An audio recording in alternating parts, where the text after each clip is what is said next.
अरे अरे अरे कमाल हो गया, अरे कमाल हो गया भैया। अरे भैया, अरे पूरा सिस्टम चल पड़ा।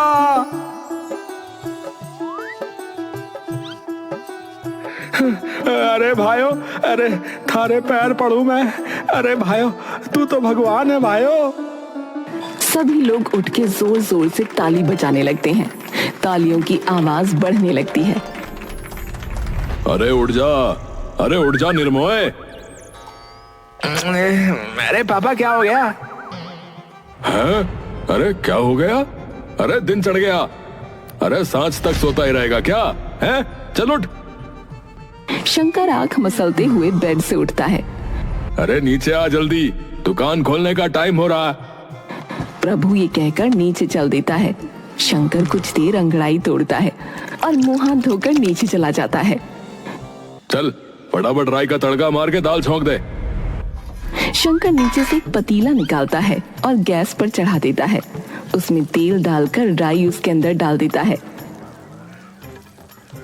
अरे दाल थोड़ी कम डालियो, इतनी ना चल रही आजकल। हाँ, परसों कह रहे थे आलू गोभी नहीं चल रही, कल कह रहे थे पनीर नहीं चल रहा तो उसे कम कर दे, आज कह रहे हो दाल नहीं चल रही, तो चल क्या रहा है फिर? अरे अभी तो दुर्गति चल रही है, बस दुर्गति। हाँ, कल को दिमाग भी चल पड़ेगा मेरा। क्यों? क्यों है? तुझे पता नहीं है क्यों है? अरे बेटा, कोई और शौक ढूंढ ले, क्योंकि यो ढाबा तो अब थोड़े दिन का और रह गया बस। हाँ पापा, वैसे तो सुबह उठ के चिल्लाते रहो कि जल्दी उठ जल्दी उठ, हैं? अब खुद ही कह रहे हो बंद हो जाएगा।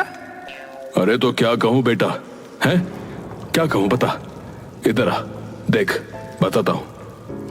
प्रभु सामने टंगी 4 पीढ़ियों की फोटो शंकर को दिखाता है।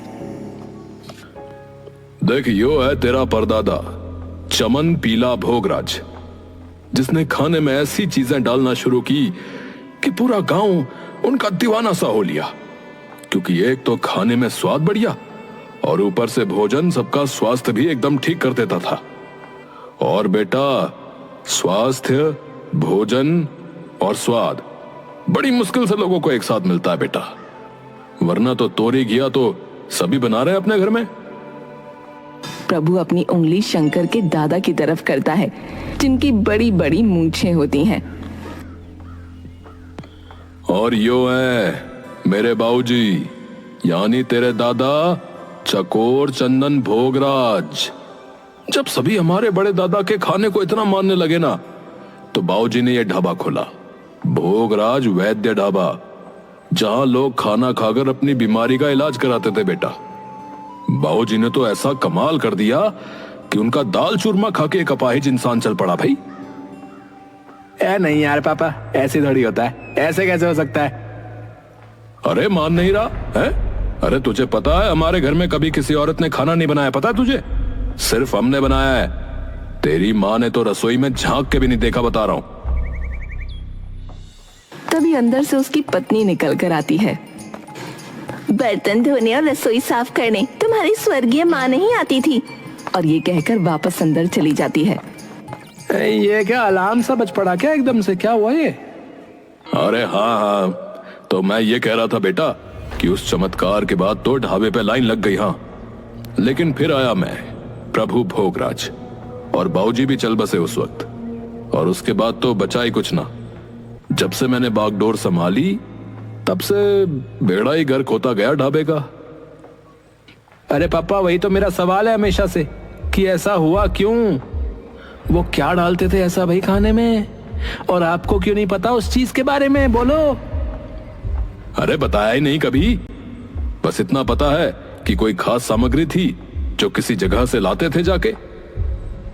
अब मैं वो चीज नहीं ला पाया और धंधा धीरे धीरे ठप हो गया। तो फिर इसे बंद करके क्या करोगे? अरे वो छोड़, तू जाके दाल छौंक दे जा। पुश्तैनी दुकान है पापा, ऐसे कैसे बंद कर सकते हो आप? अरे बेटा, पुश्तैनी हो चाहे कल खुली हो, बिना पैसों के कोई दुकान नहीं टिकती। शंकर चुपचाप दाल बनाकर बाहर चला जाता है।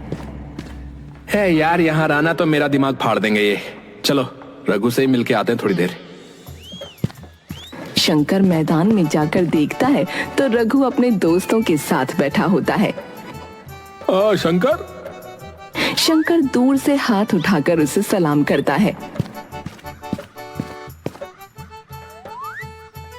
क्या हाल है भाई के? बस सब बढ़िया। आज इतनी सुबह यहाँ कैसे भाई? अरे बस वही रोज की महागाथा यार। क्या हुआ है? फिर कुछ दिक्कत आ गई क्या ढाबे में? अरे यार रोज का एक ही ड्रामा यार है। आज ये कम कर दे, आज वो कम कर दे, और आज तो कहते हैं कि कुछ और ढूंढ ले भाई। अरे जब खून में खाना बनाना है तो क्यों कुछ ढूंढूं है? तभी रघु का एक दोस्त शंकर से कुछ पूछने लगता है। भाई शंकर, तुम्हारा खाना बनाना तुम्हारे खून में था है? मतलब? अरे पूरे गांव को पता है कि तुम्हारा ढाबा तभी तक चला जब तक तेरे दादा थे। तुझसे मतलब? और तुझसे बात की क्या? अरे सच ही बोल रहा हूं। मेरे पापा ने खूब कहानियां सुनाई हैं तेरे खानदान की। एक अच्छा भला चलता ढाबा तुमसे नहीं संभाला गया और अब मेरे पे चौड़ा होके दिखा रहा है। ए ढाबा चले ना चले, तेरी टांगे तोड़ गए, तुझे चलने के लायक नहीं छोड़ूंगा, बता रहा हूं। हाँ। एकदम से सात्विक शंकर की ओर गुस्से से देखता है और शंकर भी उठकर सात्विक का कॉलर पकड़ लेता है। तभी रघु और आमिर मिलकर दोनों को छुड़ाते हैं। अरे दिमाग खराब है तुम दोनों का है? फालतू की बात पे लड़ रहे हो? ए शंकर, तू घर जा, चल मैं आता हूं थोड़ी देर में तेरे पास। शंकर वहां से गुस्से में निकल जाता है और जाकर चाय की टपरी पर बैठ जाता है। एक चाय कर देना भाई। जी भैया जी, अभी करता हूं। ठीक है। शंकर उधर बैठा इंतजार कर रहा होता है कि तभी वहां एक गरीब सी माँ अपने बीमार बच्चे को लेकर उसके पास आती है। उसका बच्चा उसकी गोद में इस तरह से पड़ा होता है जैसे कोई शव हो। उसका चेहरा एकदम पीला पड़ चुका था। अरे बेटा, कुछ खाने को दे दे, अल्लाह तुझे खूब रहमत बख्शेगा। मेरे बच्चे ने 2 दिन से कुछ नहीं खाया है, दे दे बेटा। शंकर उसके बच्चे को देखकर डर से कांप जाता है। अरे भाई, एक गिलास पानी और कुछ मठरी नमकीन वगैरह देना। चाय वाला पानी और कुछ मट्ठी लेकर आता है और शंकर को दे देता है। अबे सबसे पहले तो पानी पिला से, मुंह पीला पड़ चुका है, मर जाएगा ये। गरीब माँ हंसने लगती है। क्या हुआ, हंस क्यों रही हो? मर जाएगा बेटा, इसका इंतकाल तो उसी दिन हो गया था जब ये गरीब के घर में पैदा हुआ। ऐसा क्यों कह रही हो? क्यों कह रही हूँ? जिस बच्चे को एक निवाला भी खाए 2 दिन हो गए हों, उसे और क्या कहूँ। एक निवाले के लिए 2 दिन भटकना पड़ा, तब जाकर मिला। तो क्या करें ऐसी जिंदगी का। लोग कहते हैं कुछ काम कर लिया करो, पर काम क्या करें बेटा। बचपन से तो इस सड़क की मिट्टी खाकर बड़े हुए हैं, काम की तो कोई तालीम नहीं मिली, ना ही मौका। अब बताओ, ऐसे एक नहीं कई माँ बेटे घूम रहे हैं मेरे जैसे यहाँ। इसकी तो अभी सांसें चल रही हैं, पर जल्द ही ये कूचों के खोखले अंधेरे में ही मर जाएगा, क्योंकि अस्पताल कौन भर्ती करेगा। सरकारी अस्पताल ले जाओ तो हमसे पहले 100 लोग लाइन में मिलेंगे। किसी का डॉक्टर फूफा, किसी की नर्स मौसी, किसी का बाप कंपाउंडर, और इन सब की पहचान में दबा कौन? गरीब। और सही भी है, गरीब को तो भगवान ने भी नहीं अपनाया, तो डॉक्टर क्या अपनाएगा। अब मान लो ये दुनिया में आ भी गया तो पालेगा कौन। हमें इसकी खांसी, जुकाम, इसका तपता बदन किसके पास ले जाएं? हम बस अपनी छाया ही दे सकते हैं ठंडक के लिए, क्योंकि ठंडा पानी, ठंडी दवा, ठंडी छांव, ये सब तो नसीब वालों को मिलती हैं। लोग कहते हैं बच्चों को पढ़ाओ, मैं कहती हूँ पहले जिंदा तो रख लें, पढ़ाई तो बाद में भी हो सकती है। ऐसे तपते हुए बदन से तो अच्छा है ठंडा शरीर बेटा, क्योंकि इस दुनिया में जीने का हक सिर्फ पैसा देता है। ये सब सुनकर शंकर एकदम से जमसा गया था। वो औरत अपने बच्चे को पानी पिलाकर और मठरी लेकर वापस चली जाती है। शंकर चुपचाप वहां से पैसे देकर निकल जाता है।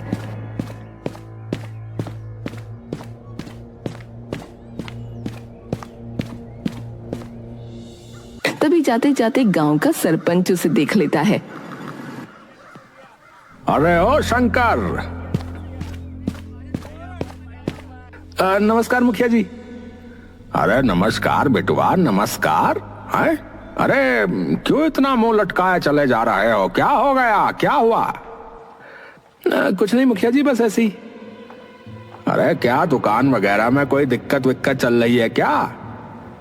अब चल तो रही है मुखिया जी, आपको तो पता ही है दादा के जाने के बाद क्या हाल हुआ है। हाँ वो तो है, तुम्हारे दादा और परदादा तो जादूगर थे भैया। अरे गरीब तुम्हारे दादा को पता है क्या कहते थे? क्या कहते थे? अरे मसीहा अपना भाई। क्यों? उन्होंने तो बस ढाबा खोला था। हाँ माना कि उनका खाना लोगों को ठीक कर देता था, पर गरीब उसके पैसे कैसे देते थे? अरे पैसे? अबे कौन से पैसे हैं? अरे तेरे दादा ने कभी अपनी दहलीज से किसी गरीब को उल्टा नहीं मोड़ा। हाँ, मुफ्त में अपना जादुई खाना उन्हें खिलाया। तेरे परदादा ने भले ही खूब सेवा करी गरीबों की, पर जब तेरे दादा थे ना, तो लोग कहते थे कि उन्होंने गांव के किसी गरीब को भूखा नहीं सोने दिया। कभी किसी गरीब की तबीयत खराब हुई तो उसे अपना खाना खिलाकर ठीक कर दिया। शंकर अचंभित रह जाता है ये सारी बातें सुनकर। ठीक है मुखिया जी, अब चलता हूँ, दुकान में और भी काम है। शंकर ये कहकर वहां से चल देता है। पूरे रास्ते उसके दिमाग में सिर्फ ये सारी आवाजें गूंजती रहती हैं। शंकर घर आता है, उसे देखकर उसके पापा उस पर चिल्लाने लगते हैं। अरे कहाँ मर जाता है? हैं? टिकता नहीं घर पे? जा जाकर आलू गोभी में तड़का मार, और हाँ करछी अपने दादा वाली इस्तेमाल करियो। अरे आपको कितनी बार बोला है